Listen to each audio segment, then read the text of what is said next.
Psycho అప్పుడు వచ్చారు కదా సినిమా వాళ్ళు అది ఇదని. సాక్షాత్తు బాలకృష్ణ నాతో ఫోన్లో మాట్లాడాడు, నాతో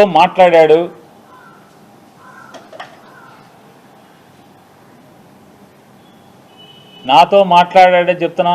నాకు జన్మ ఇచ్చిన నా తల్లిదండ్రుల మీద ప్రమాణం చేస్తున్నా, నువ్వు చేయి నాతో మాట్లాడలేదని చెప్పాను. మీ అమ్మా నాన్న మీద మాటకి చెప్తారు కదా.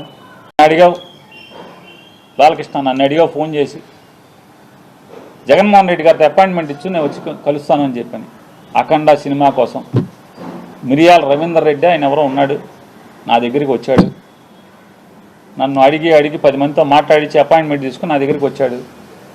సార్ మా హీరో గారు మాట్లాడుతా అంటున్నారు, కొద్దిగా మాట్లాడండి సార్ అన్నాడు. నీకు అభ్యంతరం అన్నా? నాకే అభ్యంతరం లేదు, మాట్లాడండి, నేను మంత్రిని, మాట్లాడాలి, బాధ్యత, మాట్లాడించండి అని మాట్లాడావు. జగన్మోహన్ రెడ్డి గారు ఎట్టా ప్రవర్తించాడు? నేను వెళ్ళి అడిగితే, సార్ బాలకృష్ణ ఫోన్ చేశాడు సార్, వస్తాడంటే మిమ్మల్ని కలుస్తా అంటే కొద్దిగా అపాయింట్మెంట్ ఇవ్వండి అని అడిగాను. ఏ బాలకృష్ణ? చంద్రబాబు నాయుడు బామ్మర్ది. అవునండి, ఆయన బామ్మర్ది. మన దగ్గరికి ఎందుకు, ఏం పని ఏంటి అంటాను. అఖండ సినిమాకి లీనియంట్గా ఉండాలంట.